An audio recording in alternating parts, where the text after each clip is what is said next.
ドジャースの勢いが止まらない。ツインズ戦で先発出場した大谷翔平が試合開始直後から衝撃の一発を放ち、チームを勝利へ導いた。この日の大谷は1番指名打者で出場。第1打席、相手投手ゼリー・マシューズの変化球を完璧に捉えると、打球は右翼スタンドへ一直線。打球速度約181キロ、飛距離約126メートルの豪快な17号ホームランとなった。あまりにも速い先制弾に、現地実況も、まだヘッドセットをつけたばかりだった、と驚きを隠せないほどの一撃だった。しかし、ドジャースには苦しい展開も待っていた。試合序盤からカイル、タッカー、ダルトン、ラッシングが相次いで負傷交代。それでも投手エリック・ラウアーが6回無失点の好投を見せ、フレディ・フリーマンの決勝ホームランで2対1の勝利を手にした。大谷は今季17本目の本塁打で、通算300本塁打まで残りわずか3本に迫る快進撃を継続。一方で終盤には左足を気にする様子も見られ、今後の状態にも注目が集まっている。さらに相手チームが申告敬遠を選択する場面もあり、大谷への警戒度は日に日に高まっている。果たして大谷翔平はこのまま歴史的なシーズンを走り続けるのか。続きの映像をご覧ください。Muncy, Andy Pages all leading at their respective positions. Will Smith and Mookie Betts will move on to the next round of voting should they hold on to second place in their categories. Teoscar Hernandez, Kyle Tucker could use some support as the top 6 in the outfield will move on to Phase 2. Phase 1 of the voting wraps up this Thursday at 9 a.m. Pacific time. We all know that Max Muncy should be the starter in the third base of the All-Star game, but it seems like fans all around the league, D-Train, are noticing as well because Muncy has garnered the second most votes of any player in the National League behind only some guy named Shohei Ohtani. Listen, he's hitting .317 over his last 15 ball games with 9 RBIs. Ever since he's been there, you've seen two things. One is common about the power department. He is a true threat, and he can change the ball game by himself. Doesn't matter righty or lefty, you can see line-to-line type power. What you've seen the changes is defensively. That play right there, he is more athletic. He gets to angles. He's not making errant throws across the diamond anymore. I love what I see in him. And even in his later stage of his career, he has really developed into a player that is a two-way player. So super proud of him. I talked to him a couple weeks ago about how he's feeling, how his body is feeling, where his mind is. He says, D-Train, I just want to continue to win championships. I'm going to play for another 3 or 4 years. I said, look at you. You look light on your feet. So it's been fun to see that type of enthusiasm from a guy that's a world champion. You know, it's amazing that he talked to all of us at the start of the season saying he wants to hit 300. Now, he may still hit 300. He's hitting 265 at the time. But because he's chasing average, guess what's up? Home runs, RBIs, slug, on-base percentage. So he's telling us when he has good at-bats, all those numbers take care of themselves. And yes, defensively, he's been outstanding. Should be starting at third base for the National League. Yeah, voting is not done as of yet, but it will be in the coming days. And speaking of Max Muncy, there he is. We got a vote to get Max Muncy to the All-Star game. He's batting 5th and starting at third base tonight as the Dodgers take on the Twins coming up at 4:30. John, the Dodgers back on the road, and the trip begins in Minnesota on a beautiful night at Target Field, the first of 3 between the Dodgers and the Minnesota Twins. As we welcome inside, over weeks off to a great start. Joe Davis and Eric Carroll, so a 3-city trip here beginning tonight in Minnesota. Yeah, and not going to be easy at all. You're thinking Minnesota Twins, and maybe at the beginning of the season, you're thinking, all right, it's a nice little jaunt before you hit San Diego. But the Twins are playing really well right now. They're swinging the bats. The offense has really got going, and they believe that they can contend for this American League Central. Yeah, only the Yankees have scored more runs in the American League than the Twins have this season. The pitching today is going to be a little bit different than we had thought. They're going to use an opener. They've had a bullpen game this year, but this is the first time they use an opener, Klein, ahead of Lauer. And he'll throw the first inning. That is the plan. And really, that's just so Eric Lauer doesn't have to see the top of this Twins lineup 3 times. Lauer comes in. He's thrown well for us this year. You know, coming over from Toronto, he's made some adjustments. He's thrown that slider, that curveball a little more often. He's had some success.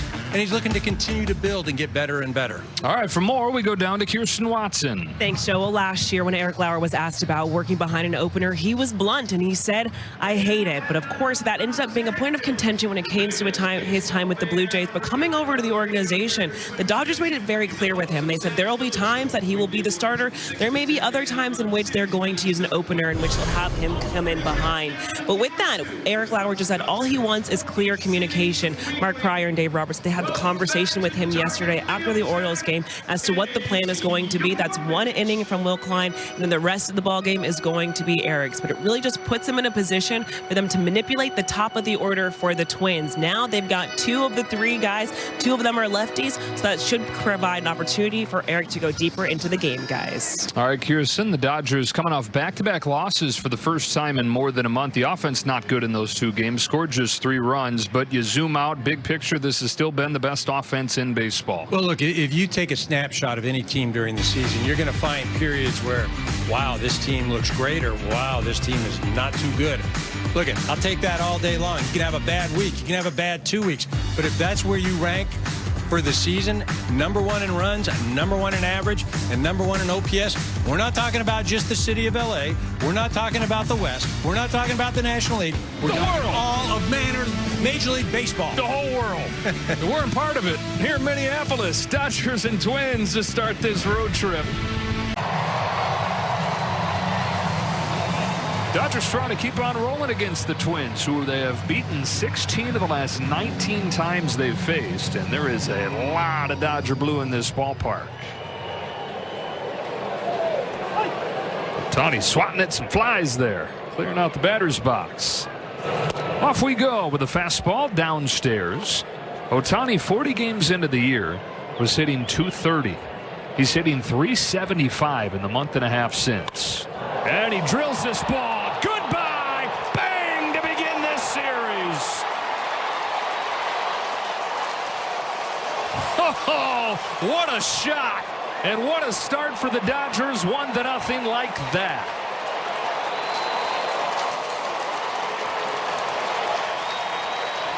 That was a blur. I'm still putting on my headset. I hadn't even settled in yet. 112, 113 coming off the bat. This is a changeup, but look at the location. You know, we just got done talking about command versus control. The control's there, but it's right down the middle part of the plate. Like I said, if that's going on tonight, not going to be good for the Twins at all. Freddie, when you look at this game today, you guys were able to get things going. You had 9 hits, so you did create some traffic, but that home run from you, that was the difference maker in this game. What adjustments were you making to Matthews to get that swing? Yeah, just a well-pitched ball game on both sides, really. Sometimes you got to grind and fight, and I was able to get into a hitter's count and able to put a good swing on and get one over the fence. The offense is still looking to get going. You called me a little bit dramatic, respectfully, earlier, but what did you just see from the quality of at bats this evening? Yeah, I mean, we're going to go through a couple stretches here and there, and sometimes, luckily, we got a really good pitching staff, and we only scored 2 runs and still win a game. So good teams win close ball games. We'll get it going. It's the middle of the year. We'll be fine. Talking about really good pitching, Eric Lauer, he's come over to this team and he's been excellent, but 6 no-hit innings. What was it like playing behind him today? Yeah, he just filled up the zone. That's what pitchers are trying to do, throw strikes, keep us in it. We got a really good defense behind him, and came in the game and, threw up wonderful 6 innings and gave us a chance to win. This is going to be a longer road trip. How important is it just for game 1 to get things going? Yeah, especially after the last couple of days. It's nice to get a first one on a long road trip, and hopefully we can get a series win tomorrow. All right, Freddie, congratulations on this one tonight. Thank you, Christian. Dave, let's start with just the injuries. For Kyle Tucker, Dodgers announced lower back spasm. Are you concerned with that? What did you see there that just immediately seemed like you knew that he needed to come out? Back spasmed up. And he took it was right when we took the field, and so and I saw him take his at bat. I saw a little bit of wincing and kind of when he was jogging on the first base, and then once he got to second base, I think it was just more of just not seeing him move the right way and didn't want to put him in any more jeopardy. And so I felt it was just smart to just pivot right there. Are you concerned with this injury, or do you think this could potentially be an IL stint? What do you think this just means moving forward? Not overly concerned. Obviously with the back, you got to be mindful. But he said he's had it before. And so he's played the next day, and he's also done it. I think he's taken a day off. So I think for me, it's just day to day. We'll see how he is, how he comes in tomorrow. And then Dalton with the concussion protocol, how is he doing? He's doing well. He's doing well. He passed the protocol test, but I guess you got to do it again in 24 hours. So tomorrow we'll do the same thing. But I would say it's pretty unlikely he'll be in there tomorrow, just to potentially give him another day. Will you have to bring someone out here just in case? We are going to bring someone just to kind of guard against that, but I'm not sure who. Is Tucker going to go for imaging tomorrow? No, not that I understand. He says he's had that before. Has he had that this year at all? No, not with us, no. Eric Lauer was excellent. Obviously, you guys set it up so that he would come in second. For him to have six no-hit innings of work, what were you just seeing from him that allowed him to be so effective? He was great. I don't think he had his best stuff, but I think that he did a good job of changing speeds, executing pitches, and letting those guys put the ball in play. And he controlled the pace of the game and took down a lot of hitters, got us to the 8th inning, and the bullpen was great. So he did a fantastic job tonight. Y'all are the first team to get 50 wins this season. I mean, just thinking about everything that y'all have had to go through, whether it be your bullpen or whether it be your hitters. And I know you said a couple of guys have been searching for hits. What does that say? How does that speak to your team and the resilience of your team this year?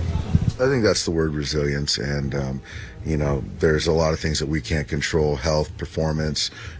So it's just guys got to be ready when called upon. And even tonight, to see Alex come in and make a really nice defensive play, throw out a couple hits, and then Chucky to come in cold and then, catch the way he did was huge for us. But we've had a lot of guys step up in place of some guys that have been hurt, but speaks to the depth and just also the mindset. We're just going to keep moving forward.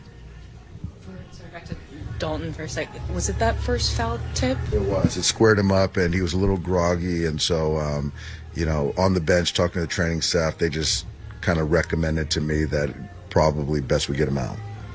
Otani's kind of been looking like Otani here the last few weeks. So what are you kind of seeing from him? He's just he's controlling the zone. There's a lot of balls down below that he's not chasing. He's getting into good counts, and when it is in his favor, he's putting good swings on it. So, yeah, that's when you can do that, when he can do that, there's just no one better. It's kind of always James's power month. Like, are you sort of seeing that, especially with how the ball's coming off the bat lately? Yeah, I didn't know that. Obviously, the way he has been this June, it's been really special. The 9 hits today, did you just like the quality of the bats a little bit better compared to what we saw over the weekend? I did. I did. We didn't put up any crooked numbers, but, it was good to see just better at bats. And hopefully that carries over into tomorrow.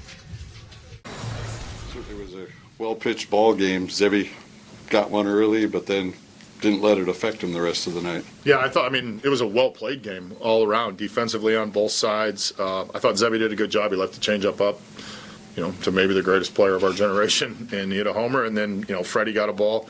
But overall, I thought he did a really good job. I thought we pitched really well. We held a really powerful offense kind of at bay, and we hit some balls hard, just we couldn't find any holes. How much has Zebby matured in his last few outings to continue to grow and to have a successful outing like this, even though he didn't get the win? Yeah, he gave us a chance to win, and I think that's really all you can ask out of your starting pitcher is just give us a chance to win. He did that. He gave up 2 runs, execution of pitches. I think we just see him continue to get better and better with his starts.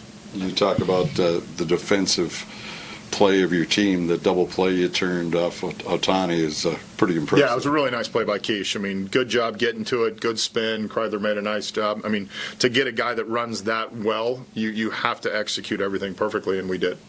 Well, Zebby's been a guy who at times has given up crooked numbers. For him to escape from so many jams tonight, what does that kind of show you? Just the ability to execute his full repertoire is what you saw tonight. He went back to it. He used the curveball. I think he only threw one curveball. It was a bad pitch, and that was the 0-2 one to call. But he used his entire pitch mix, which I thought was impressive. What made Lauer? Yeah, it's a guy we saw earlier in the year and we hit. He's changed, he got to a different organization. He's changed. I think the thing that made him effective today was the ability to execute the cutter inside to right-handers and then threw the four-seam fastball off it. Do you have an update on Abel? Yeah, so with Abel, he's got swelling in the elbow joint. It's basically a renew of the old injury. That's what we saw in the MRI. There's no there's no damage to the ligament, but we will get a second opinion from Dr. Meister. So, is that it? The last thing is we will announce the starter for tomorrow later. Joe is not going to start tomorrow. 今回も最後までご視聴いただき本当にありがとうございました。動画の内容を楽しんでいただけたでしょうか。もしよろしければチャンネル登録と高評価をお願いいたします。皆さんの応援が今後の動画制作の大きな励みになります。それではまた次回の動画でお会いしましょう。